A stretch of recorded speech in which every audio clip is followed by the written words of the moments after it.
Dear students, Assalamu alaikum. Today we will discuss industrial disaster. جو آفات industries کی وجہ سے آ جاتی ہے اس کے بارے میں ہم آج ڈسکس کریں گے.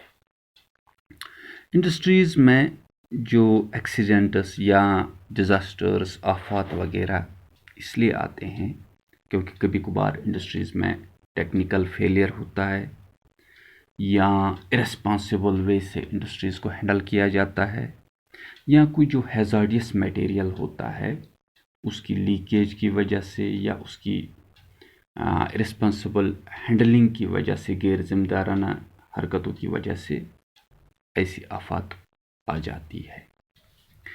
ان آفات میں one of the worst industrial disaster of all time occurred in Bhopal. جو بھوپال میں ایک انڈسٹریل ڈیزاسٹر آیا جو December 3, 1984 میں ہوا اراؤنڈ 3 AM,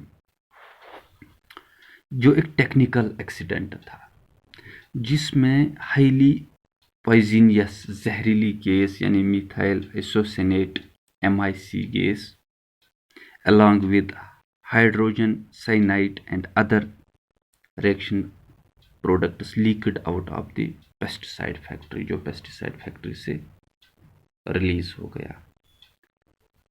تو اس میں جو آفیشل ڈیتھ ہے 3598 لوگ ایسے ہیں جو اپنی جان سے ہاتھ دھو بیٹھے. اس کے علاوہ بہت سارے لوگ جو وہاں سے بچ گئے وہ بہت ساری بیماریوں میں مبتلا ہو گئے. کچھ لوگوں کی آنکھیں چلی گئی یعنی وہ بلائنڈ ہو گئے, اندھے ہو گئے. کچھ لوگوں کا جو امیون سسٹم ہے وہ خراب ہو گیا. کچھ لوگ گیسٹرو انٹسٹائنل ڈس آرڈرز کے شکار ہو گئے. گویا کہ اس ڈیزاسٹر میں انڈیا میں بہت سارے لوگ جو ہے ان کی زندگی یا تو وہ اپنے جان سے ہاتھ دھو بیٹھے یا وہ زندگی میں کسی نہ کسی بیماری میں مبتلا ہو گئے. اسی طرح ایک اور انسیڈنٹ جو ہوا جو 23 December 2005 میں ہوا due to gas well blow out in Gaoqiao Chongqing China میں ہوا. اس میں 243 لوگ جو ہے وہ اپنی جان سے ہاتھ دھو بیٹھے. 9000 پیپل ایسے تھے, ورکرز ایسے تھے جو زخمی ہو گئے اور 64,000 لوگوں کو وہاں سے بچا لیا گیا. Many people died because they were unable to run after the explosion. جب وہاں پہ دھماکہ ہوا بہت سارے ایسے لوگ تھے جن کو وہاں سے بچا لیا گیا, لیکن بہت سارے لوگ ایسے تھے جو دھماکے کی وجہ سے وہیں پہ مر گئے. Those who could not escape in time suffered burns. کچھ لوگ نکلنے میں کامیاب نہیں ہو گئے, ان کو بہت ساری مشکلات کا سامنا کرنا پڑا وہاں پہ. کچھ لوگوں کی آنکھیں جل گئی, کچھ لوگوں کی لنگس خراب ہو گئے, کچھ لوگوں کی سکن جل گئی. گویا کہ انڈسٹریز میں جو یہ نگیٹو امپیکٹ ہے اس میں یہ آتا ہے کہ انڈسٹریز کو بڑے رسپانسیبل طریقے سے ہینڈلنگ ہونی چاہیے. اب کچھ رسک ریڈکشن میجرز ہے تاکہ انڈسٹریز کی وجہ سے اگر کبھی کبھار وہاں پہ انڈسٹریز میں کوئی پرابلم ہو جاتی ہے یا ٹیکنیکل خرابی ہو جاتی ہے تو اس سے لوگوں کو کیسے بچایا جا سکے.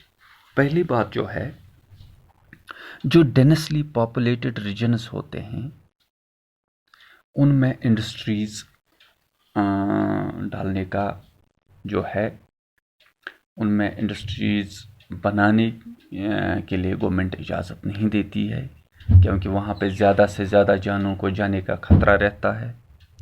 دوسری بات, people staying in the vicinity of industry should be aware of the shortage of toxins اور hazardous substances and their possible effects in case if any accident occurs.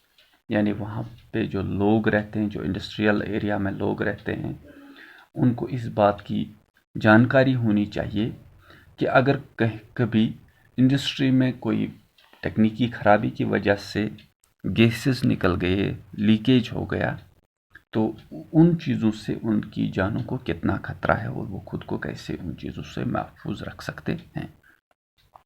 اس کے علاوہ fire warning and fighting system should be improved, کیونکہ کبھی کبھار industries میں آگ لگ جاتی ہے، تو اگر انڈسٹری کسی ریزیڈینشل ایریا کے نزدیک ہے تو وہاں پہ جو فائر وارننگ سسٹم ہے وہ اسٹرانگ ہونا چاہیے۔ اس کے علاوہ جو فائر فائٹنگ سسٹم ہے وہ بھی اسٹرانگ ہونا چاہیے، تو جس کی وجہ سے بر وقت آگ پہ قابو کیا جا سکتا ہے۔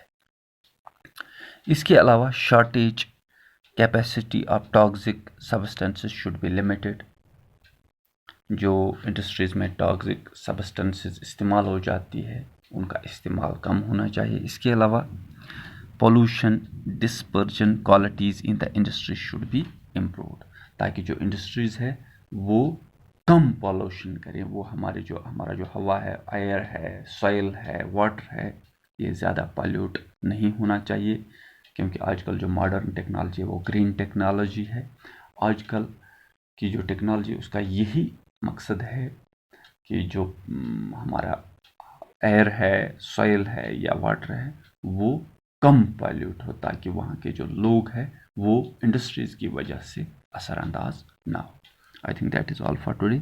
Thank you very much for watching this video.